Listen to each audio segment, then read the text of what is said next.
Bonjour! Vous êtes là pour l'histoire? Installez-vous vite, nous allons bientôt lever l'ancre. Le voyage est ouvert aux enfants dès 3 ans. N'hésitez pas, prenez place. Et c'est parti. Laissez-moi vous raconter l'histoire de celui qui avait le mal de mer. Icéo, pirates, corsaires et flibustiers. Le voyez-vous à l'horizon? Le seul, l'unique, le dragon noir. Inébranlable, il sillonne mers et océans depuis près de 2 siècles. Ses imposantes voiles tendues par le vent fendent le ciel, tandis que trône fièrement au sommet du plus haut de ses 3 immenses mâts, son pavillon reconnaissable entre 1000. Une gueule de dragon surmontant 2 sabres entrecroisés. Le choix du dragon n'est pas anodin. Il évoque de façon monstrueuse la plus grande crainte que partagent les pirates, la peur du vide. Et avec lui, la peur de tout engin ou animal volant. Le message est clair. Gare à vous si vous croisez le chemin de ce terrible navire. Sa réputation le précède, et toutes les îles des Caraïbes le connaissent tout autant qu'elles le redoutent. Pas de pitié. Aucune pitié, dit la devise du navire. Ce sont les mots d'ordre de cet équipage, et nul ne déroge à cette règle. Giorgio en fit d'ailleurs les frais lorsqu'il était un tout jeune garçon d'une 10aine d'années à peine. Giorgio était le fils du capitaine, et il aurait dû, comme l'exigeait la tradition, succéder à son père et prendre la barre et le commandement du Dragon Noir à l'âge de 20 ans. Depuis que son disons depuis 2 siècles, lorsque son aïeul fit construire l'imposant bateau, le commandement en était transmis de père en fils. C'était un immense honneur. Tout le monde redoutait et admirait le capitaine du navire. Giorgio aurait adoré faire perdurer cette coutume pirate, pour la gloire d'une part, mais aussi et surtout par amour pour les mers et les océans. Le jeune garçon pouvait passer des journées entières à observer l'eau, ses remous, son écume, les poissons qui la peuplaient ou encore le reflet du soleil déformé par les vagues. Quel était donc le problème, me direz-vous? Eh oui, je commence à vous connaître, et je sais que vous vous dites, à juste titre, qu'il y avait un problème. Le problème était que Giorgio pouvait observer tout ceci durant de longues heures, certes, mais assis sur le sable de la plage, et uniquement ainsi, sur la terre ferme. Ce pauvre apprenti pirate était frappé d'un mal terrible. À peine posait-il le pied sur le navire qu'il était immédiatement malade. En plus de cet horrible mal de mer, il lui fallait supporter au quotidien les moqueries du reste de l'équipage. Chaque jour, il était la cible de la méchanceté de ses camarades. Et oui, souvenez-vous, pas de pitié, aucune pitié. Ses parents, quant à eux, tâchaient d'être doux et compréhensifs à son égard, et ne cessaient de lui répéter que, même s'il n'accomplirait jamais de grandes choses, il serait toujours leur fils adoré, et que cela ne viendrait jamais ternir l'amour qu'ils lui portaient. Dans leur volonté de rassurer Giorgio, ils n'avaient pas conscience qu'ils le blessaient encore davantage que ce que les autres pirates pouvaient faire à travers leurs moqueries.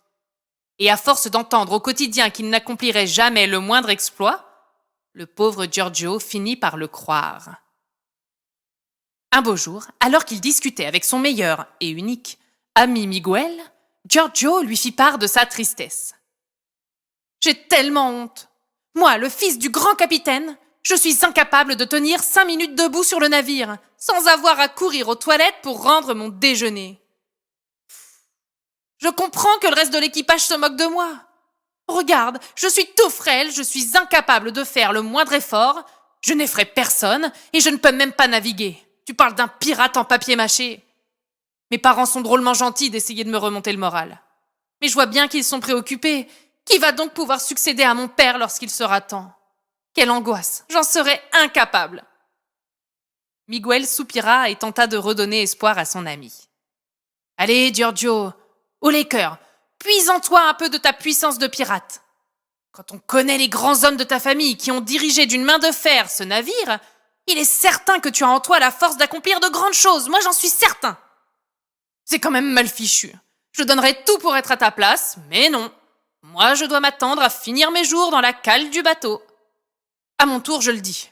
Quelle angoisse, j'en serais incapable. » Miguel faisait référence au fait qu'il lui faudrait pour sa part succéder à son père derrière les fourneaux du navire. Or, Miguel avait horreur de cela. Il détestait se retrouver enfermé dans la chaleur moite de la cuisine et n'avait aucune passion et encore moins de talent en matière de restauration. Son rêve le plus cher était de se retrouver derrière la barre d'un bateau. Il lui arrivait parfois même secrètement de s'imaginer quitter le Dragon Noir pour se faire capitaine d'un autre navire. Mais aussitôt, un pincement au cœur le saisissait à l'idée de trahir sa famille pirate, et il tentait de se convaincre qu'il serait heureux en cuisine. En vain. Ainsi se déroulaient presque toujours les journées des deux amis, l'un et l'autre tentant laborieusement de se réconforter à tour de rôle, sans grand résultat. Un beau jour pourtant, une lueur d'espoir brilla dans le regard de Giorgio. Tandis qu'il faisait sa promenade quotidienne de 5 minutes sur le pont supérieur, le bateau tangua si fort que le garçon perdit l'équilibre et tomba vers le pont inférieur. Dans sa chute, il parvint à s'accrocher à une corde tendue à l'horizontale au-dessus du pont. Tant bien que mal, il se redressa et réussit à faire quelques pas dessus. Il fit demi-tour, fit de nouveau quelques pas et se rendit compte de deux choses absolument extraordinaires à ses yeux. Il possédait un sens de l'équilibre incroyable et surtout, cette position lui faisait perdre instantanément son mal de mer. Une fois là au perché, il ne souffrait plus de la moindre sensation de nausée. Plus de maux de ventre. Il se sentait enfin libre.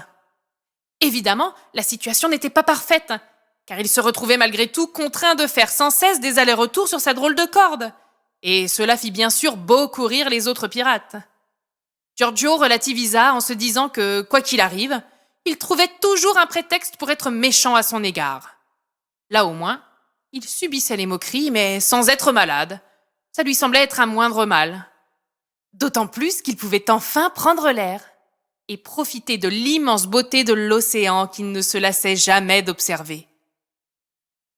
Ses parents étaient soulagés de voir enfin leur fils ne plus être cloué au lit du matin au soir. Malgré tout, cela ne résolvait pas le problème de la succession du capitaine.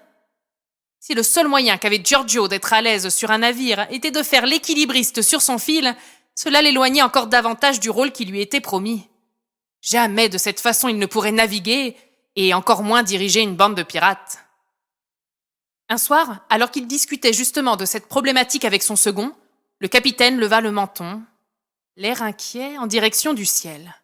« Comme si je n'étais pas assez tourmenté ce soir, voilà qu'une tempête se prépare. » Le second savait ce que cela signifiait, et il réveilla aussitôt le reste de l'équipage. Chacun devait être à son poste, car comme l'avait senti le capitaine, la tempête ce soir-là s'annonçait terrible.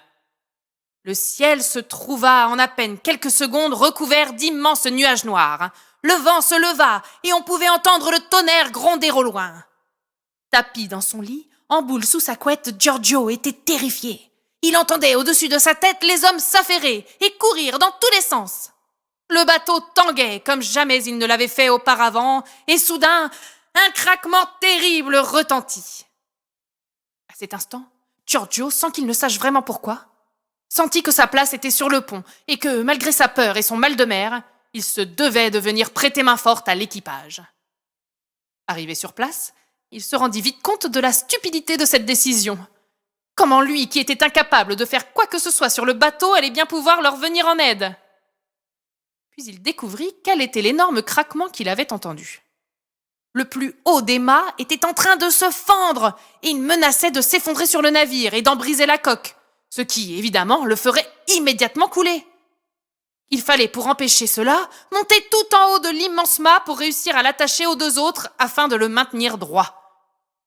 Tout le reste de l'équipage était pétrifié à l'idée de devoir grimper si haut, sous une telle tempête, qui plus est. Giorgio ne prit pas 2 secondes de réflexion et se lança déterminé le long du mât. Il s'entraînait depuis des semaines à tenir en équilibre. Il savait qu'il y arriverait. Restés au sol, les autres pirates étaient bouche bée. Ils retenaient leur souffle tant l'exploit du jeune homme les terrorisait. Pourtant, Giorgio, tout là-haut, et malgré les énormes bourrasques de vent, maniait les cordes avec calme et précision. Passant d'un mât à l'autre sans aucune hésitation, il arrangea le tout en un temps record. Le mât enfin réparé, il redescendit avec une agilité déconcertante, puis à peine eut-il posé le pied sur le pont, il fut pris d'une terrible nausée. Mais personne n'osa se moquer de lui, ni ce jour-là, ni plus jamais. Suite à cet incroyable exploit, l'équipage fut unanime. Giorgio était promis à un destin extraordinaire. Mais une chose était évidente.